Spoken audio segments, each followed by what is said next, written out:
I am Isha Kapoor और आज हम स्टार्ट करते हैं अपना 8-डे ट्रेनिंग प्रोग्राम। और एसईओ के ऑन पेज ऑप्टिमाइजेशन में वेबसाइट, कीवर्ड और कंटेंट को समझने के बाद आज हम सीखेंगे image and video optimization. Image optimization. Image optimization is about reducing the file size of your images as much as possible without sacrificing the quality so that your page loading time remains low. किसी भी image की quality को बिना कम किए उस image file size को कम करना और इमेज को सर्च इंजन पर रैंक कराना ही इमेज ऑप्टिमाइजेशन कहलाता है। और इमेज ऑप्टिमाइजेशन हम इसलिए करते हैं ताकि हमारी वेबसाइट पेज क्विकली लोड हो सके और वो इमेज या वीडियो सर्च इंजन पर रैंक कर जाए। मैंने आपको बताया था कि गूगल का क्रॉलर वेबसाइट के कोडिंग पार्ट को चेक करता है, इसलिए हम जो भी इमेज या वीडियो यूज़ कर रहे हैं उनको एक नेम या ऑल्टरनेट टेक्स्ट देना बहुत ज़रूरी होता है। तभी गूगल का क्रॉलर उस इमेज को आइडेंटिफाई कर पाता है और कंटेंट में यूज़ हुई इमेज का नाम यूज़र के कीवर्ड से मैच हो जाता है, तो गूगल का क्रॉलर उस इमेज को यूज़र के सामने शो कर देता है। इसको प्रैक्टिकली चेक करके देखते हैं। आइए गूगल पर टाइप करेंगे वुडन हैंडीक्राफ्ट, इमेजेस चेक करेंगे।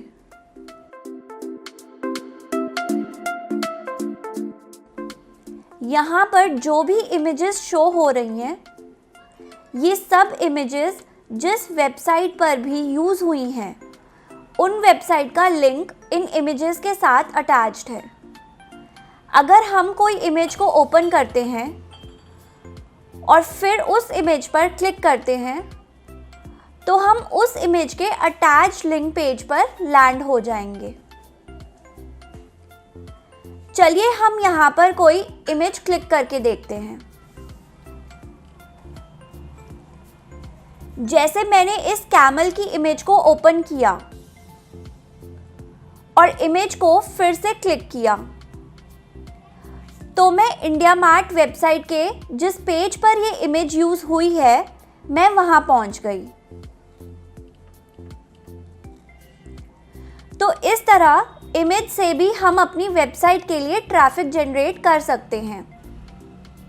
इसलिए जब भी आप अपनी वेबसाइट में कोई इमेज अपने कंप्यूटर से अपलोड करते हैं तो इमेज को पब्लिश करने से पहले उस इमेज को एक ऑल्टरनेट टेक्स्ट ज़रूर दें और पॉसिबल हो सके तो ऑल्टरनेट टेक्स्ट में अपना कीवर्ड मेंशन करें, जिससे आपके कीवर्ड से भी इमेज ऑप्टिमाइज हो जाएगी।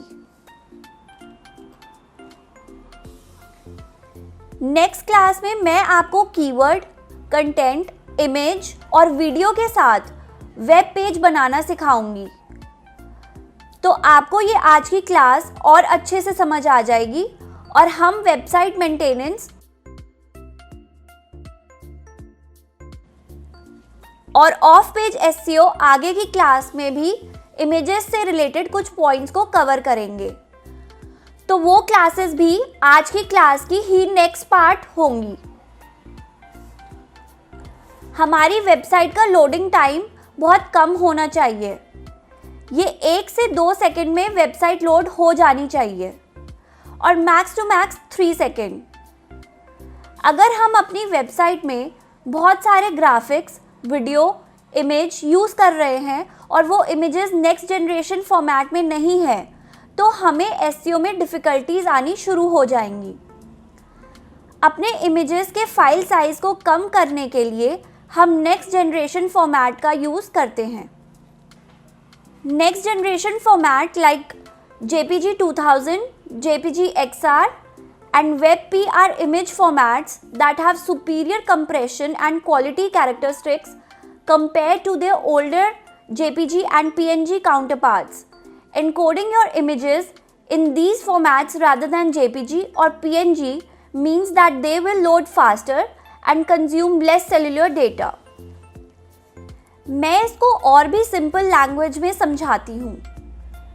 नेक्स्ट जनरेशन फॉर्मेट को अगर हम ओल्डर जेपीजी और पीएनजी फॉर्मेट से कंपेयर करते हैं तो next generation format images old JPG और पीएनजी फॉर्मेट से बहुत कम साइज़ की होती हैं, जिससे वेबसाइट का लोडिंग टाइम बहुत कम हो जाता है और हमारा इंटरनेट डेटा भी बहुत कम यूज़ होता है।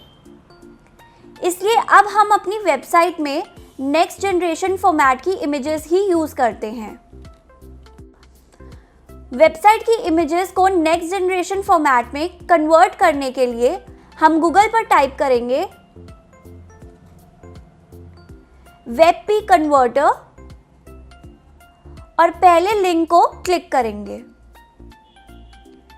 पेज ओपन होने पर अपने कंप्यूटर से एक इमेज को अपलोड कर लेंगे।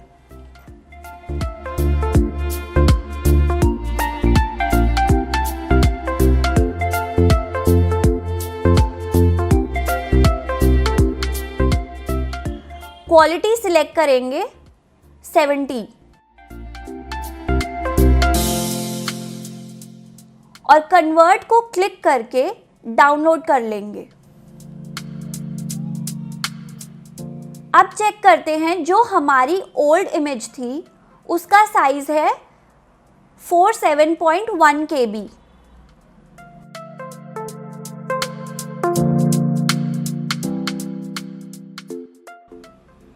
और कन्वर्ट होने के बाद इस इमेज का साइज है 8.64 KB। देखा आपने, इमेज की क्वालिटी में कोई फ़र्क नहीं आया है और इमेज का साइज़ बहुत कम हो गया है। अब इस इमेज को हम अपने ब्लॉग में यूज़ कर लेंगे।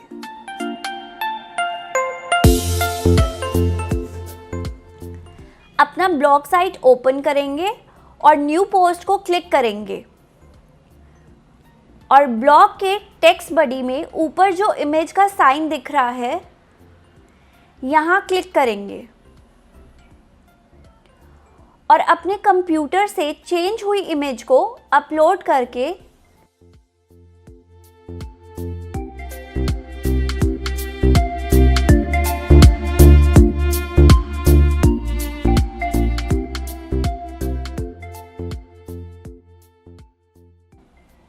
इमेज को सिलेक्ट कर लेंगे।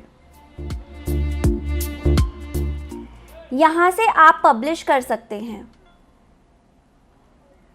लेकिन मैंने अभी कोई ब्लॉग नहीं लिखा है तो मैं इसको पब्लिश नहीं कर रही हूँ।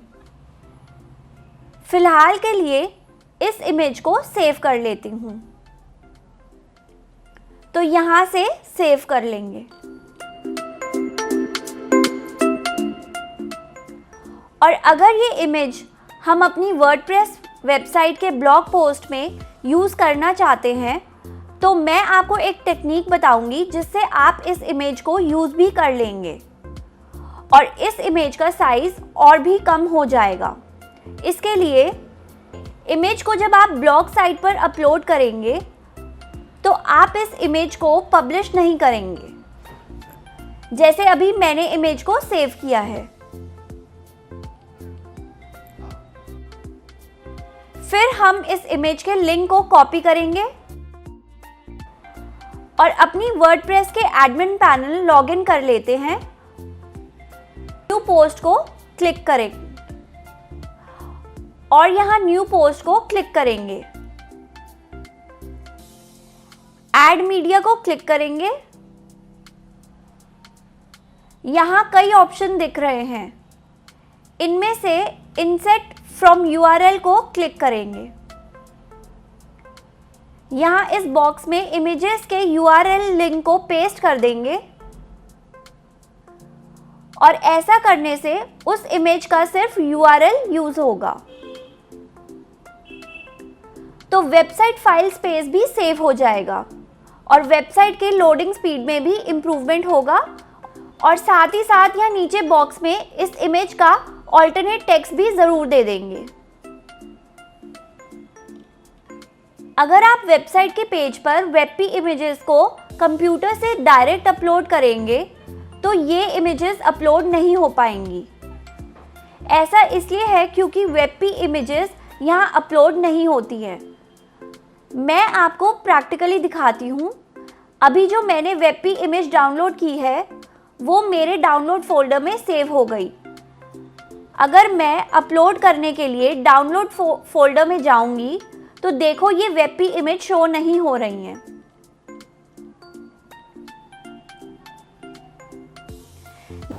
वेबपी इमेजेस को अपनी वर्डप्रेस वेबसाइट में कैसे यूज़ कर सकते हैं, इसकी भी एक टेक्निक है।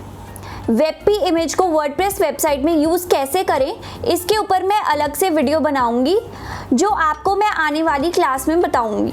लेकिन आप जेपीजी इमेज यहाँ अपलोड कर सकते हैं। तो हम जेपीजी 2000 नेक्स्ट जनरेशन फॉर्मेट को यहाँ यूज़ करेंगे। अगर हमारी इमेज जेपीजी 2000 नहीं है तो इसको हम कन्वर्ट कर लेंगे और गूगल पर टाइप करेंगे जेपीजी 2000 कन्वर्टर। यहाँ पर कई कन्वर्ट साइट्स हैं। इनमें से किसी एक को ओपन करेंगे। जैसे मैंने इस फ्री फाइल कन्वर्टर साइट को ओपन किया। अपने कंप्यूटर से इमेज को यहाँ इनपुट किया।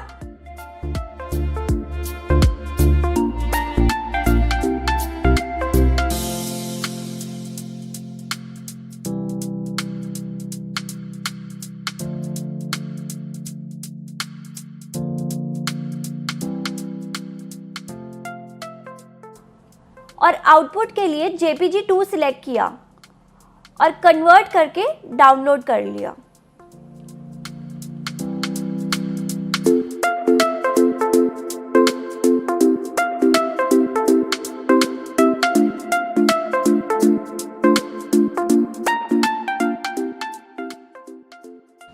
और अब मैं अपनी वेबसाइट के पेज पर जाऊंगी जहां मुझे ये इमेज यूज़ करनी है और यहाँ से मैं इसे अपलोड करूँगी।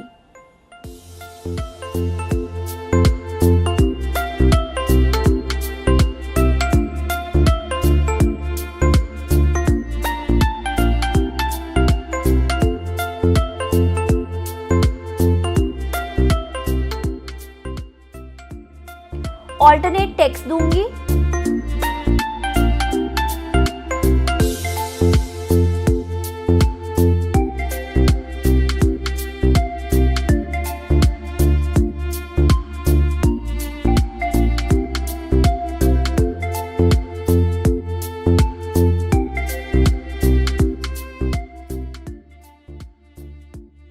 और इंसर्ट करके वेबसाइट पेज चेक करूंगी और ये इमेज वेबसाइट में यूज़ हो गई है। आप इस तरह इमेजेस को अपनी वेबसाइट में ऑप्टिमाइज कर सकते हैं। इमेजेस के साथ साथ हम वीडियो भी अपनी वेबसाइट में यूज़ करते हैं। तो वीडियो को हम अपनी वेबसाइट में कैसे यूज़ करें, ये मैं आपको नेक्स्ट क्लास में बताऊंगी। तो फिर मिलते हैं नेक्स्ट क्लास में। तब तक आप प्रैक्टिस करें। Thank you.